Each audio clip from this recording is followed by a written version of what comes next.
Dando continuidade aí à avaliação funcional, nós agora vamos trabalhar os outros dois pontos da avaliação, que é a psicossocial e a avaliação social.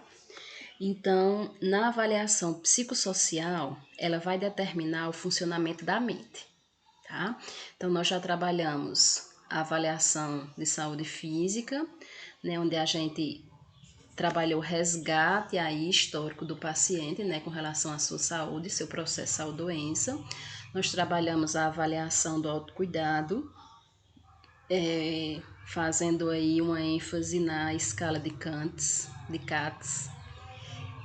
E nós iremos agora ver a questão mental, tá? Pela avaliação psicossocial. Então, ela trabalha duas áreas, que é o funcionamento cognitivo, que é mental, e o funcionamento afetivo, que é o emocional, né?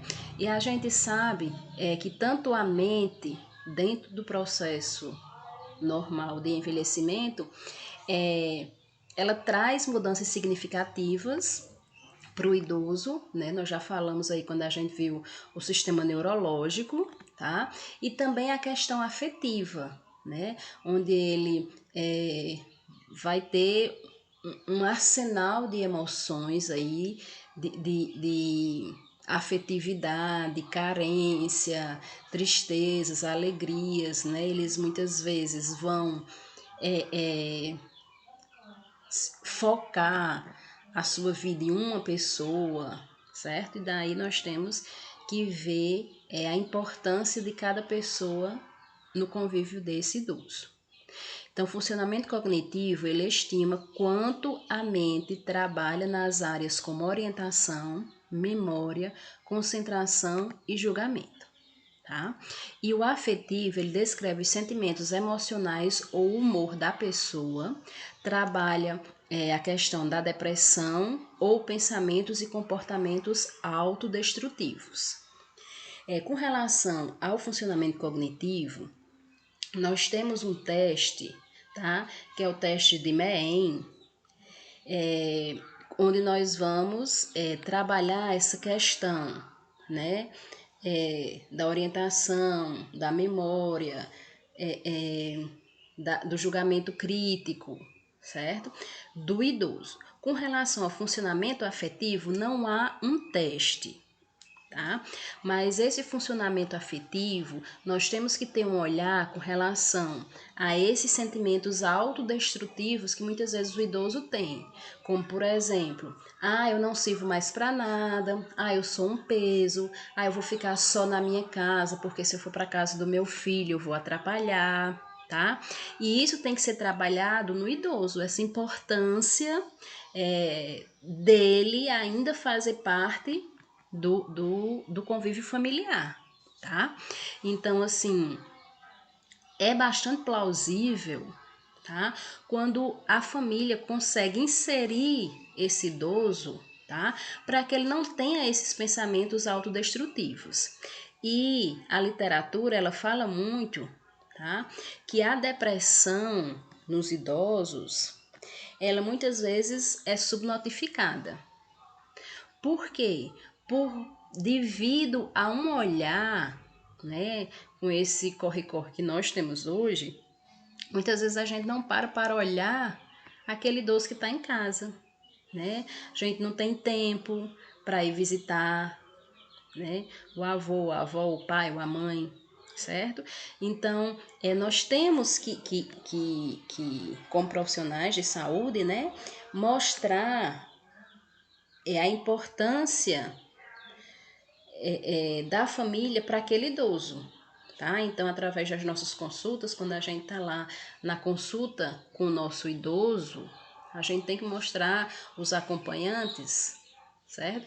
Que eles têm que ter um olhar a mais para esse idoso, tá? Que esse idoso está se sentindo triste, que esse idoso está sentindo um peso, e mostrar para essa família que ela tem que ter um cuidado com relação a essa questão afetiva, ok? Então, né, no teste do funcionamento cognitivo, é um teste no máximo de 30 pontos, tá? E as contagens, elas são avaliadas é da seguinte maneira. Se o teste der de 24 a 30, o idoso ele não tem prejuízo cognitivo, tá? Então, ele é bom da memória, ele é bem orientado, ele consegue, né, fazer seus julgamentos, ter suas opiniões, tá? De 18 a 23, tem um prejuízo cognitivo moderado. Então, é aquele idoso que vai esquecer mais coisas, né? Que muitas vezes vai falar as mesmas ideias várias vezes, contar as mesmas histórias. E de 0 a 17 há um prejuízo cognitivo grave, né? Que é aquele idoso realmente que já apresenta aí algumas das doenças, né, traços de algumas das doenças neurológicas, como por exemplo o Alzheimer, tá? Onde realmente ele precisa de um cuidar, tá? De uma observação maior, porque ele pode sair de casa e não saber voltar mais. Aí aqui tá o teste de MEN, né, que é um mini exame do estado mental. MEN não é a pessoa, né, são as siglas aí, não é a pessoa que fez o teste, que criou o teste, na realidade são as siglas aí do nome do exame, do teste, tá? E daí, vocês vão tá pequeno aqui, mas quando vocês abrirem o slide, vai ficar bem maior e vai dar para vocês verem essas perguntas, né? Então, ele fala com relação esse teste ele é bem focado na questão realmente da memória, do julgamento, então ele vai trabalhar a questão da atenção, do cálculo, das lembranças, da linguagem do idoso, e daí tem as pontuações e vai ter a somatória. E daí nós vamos para a avaliação social, que ela trabalha a questão dos grupos, né? Do convívio do idoso com outras pessoas, com outros grupos sociais, né? Que não são só as pessoas do convívio familiar. Então, ele revela como a pessoa está funcionando dentro do ambiente. Os aspectos sociais avaliados incluem os grupos sociais e o apoio recebido por esses grupos, né? Então, a importância que esses grupos... Então, a importância desses grupos, desse convívio para esses idosos, né? Que muitas vezes pode ajudar até na questão lá, né? Da avaliação psicossocial, a questão do funcionamento afetivo, tá? Onde eles se envolvendo com outros grupos, com outras pessoas, realizando outras atividades, a questão aí da depressão, ela pode ficar em segundo plano. E daí, para encerrar o nosso conteúdo, a gente vai falar um pouquinho da questão do fenótipo de fragilidade senil. O que seria isso? É uma avaliação com relação aos níveis para mensurar se esse idoso é considerado frágil ou não. Então, considera um círculo vicioso no qual a fragilidade está vinculada à redução do nível de atividade física, à desnutrição, à redução da massa e força muscular e à diminuição da taxa metabólica basal e baixa mobilidade. Então, ele vai trabalhar em cima de algumas incapacidades que o idoso pode apresentar, que daí ele vai ser considerado um idoso frágil, tá? Ou não, se ele não apresentar essas incapacidades. Quais são as incapacidades observadas? A cognição, tá? A incapacidade de cognição, quer dizer, esse idoso ele apresenta com muita ênfase a questão da memória, né? A mente dele realmente é uma mente bem prejudicada, tá? A questão do humor e do comportamento também é avaliada através da incapacidade cognitiva, né? Ele é uma pessoa que apresenta, né, uma baixa atividade, uma baixa estima. Como é que está a questão de viver de bem com a vida desse idoso? Tá? Como é esse comportamento dele? Ele gosta de se isolar, ele gosta de participar de atividades. Com relação à mobilidade, a instabilidade postural, imobilidade, incontinência esfincteriana. Então, se o idoso apresenta essas mobilidades, tá? Esse prejuízo nas mobilidades, ele é um idoso que cai muito, ele é um idoso que não consegue andar sozinho, ele é um idoso que apresenta um descontrole aí dos esfíncteres, então ele é considerado frágil. E com relação à comunicação, a capacidade de se comunicar. Então ele se comunica, ele é um idoso que não gosta de falar, que gosta de se isolar. Então isso também vai ser trabalhado aí dentro dessas incapacidades. E para terminar, eu trouxe um gráfico para vocês, né, que fala na questão dessa fragilidade senil, tá? Então essa classificação ela trabalha para ver se o idoso é capaz de gerenciar sua vida de forma independente e autônoma. Todavia, encontra-se em um estado dinâmico entre senescência e senilidade, resultando na presença de limitações funcionais, mas sem dependência funcional, tá? Então, ele vai trabalhar aqueles pontos que a gente falou com relação à cognição, com relação ao humor e ao comportamento, com relação à mobilidade e à comunicação, tá?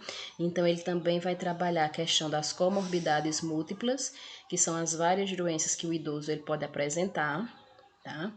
Isso aí vai considerá-lo frágil, dependendo das doenças que ele apresente. No caso, se for um idoso hipertenso, diabético, com problemas de coração, mas ele está indo bem com relação à farmacologia, há muito tempo que não se interna, né? Então, isso vai tirá-lo da questão da fragilidade, né? Ele consegue dominar bem a sua doença, tá? Isso aí entra nas comorbidades múltiplas.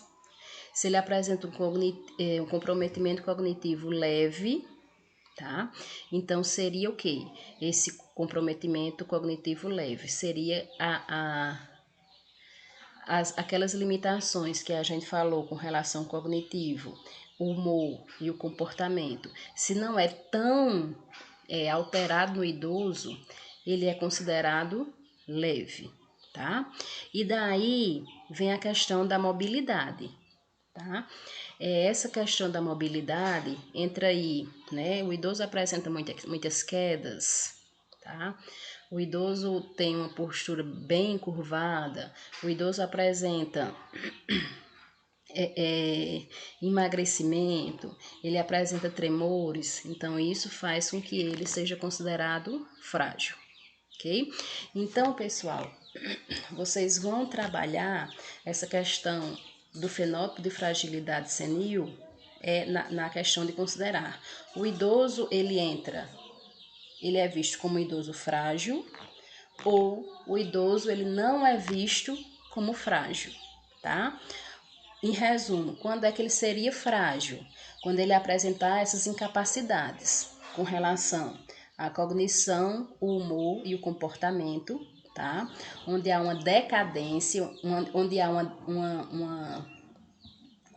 uma sintomas bem visíveis, né, com relação à alteração do humor, com relação ao humor deprimido, com relação à baixa estima, ao isolamento, a mente dele, né, o trai bastante, ele não consegue realmente lembrar onde colocou as coisas, então eles entram no idoso frágil. Se é aquele idoso, né, que é de bem com a vida, que está sempre alegre, que tem noção da problemática, que tem noção de onde guardar as coisas, que tem noção, né, do ir e vir, que consegue resolver suas coisas, ele não é considerado um idoso frágil. Com relação a outro ponto, a mobilidade. Então, se é um idoso que apresenta muitas quedas, que não tem um controle dos esfíncteres, que precisa fazer uso de fraldas, que precisa fazer uso de bengala, dos andadores, então ele entra como idoso frágil. Se é aquele idoso que tem um controle dos esfíncteres, que anda muito bem, que não tem esse risco de queda, que tem uma postura, né, é segura, confiável. Então, ele não entra na fragilidade. E com relação à comunicação, né, aquele idoso que se comunica, que participa de grupos, que é bem ativo, não vai entrar como frágil. Mas se é aquele idoso que mal fala, que a gente até observa que ele tem uns traços aí da depressão, ele entra como um idoso frágil, tá? E nisso tudo nós temos que ver, como aqui o gráfico fala, a questão das comorbidades. Se é um idoso que convive bem com suas doenças, tá? Mesmo sendo doenças crônicas, ele é um idoso que ele não é considerado frágil, tá?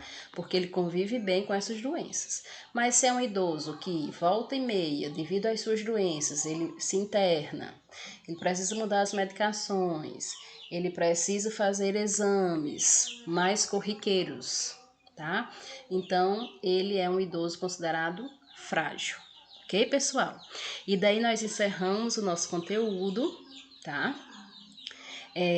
Qualquer dúvida, eu estou à disposição de vocês, certo? E quando eu passar um teste para vocês, eu vou avisar e vou marcar os nossos conteúdos aí de AV2, tá bom? Beijos, fiquem em casa, tá? Foi um prazer estar com vocês, né? Eu acho que dessa vez nós vamos realmente nos despedir, pelo menos, né? De disciplina, né? Mas estou aí nos corredores, sempre à disposição de vocês, em outros semestres, tá bom? Cheiro!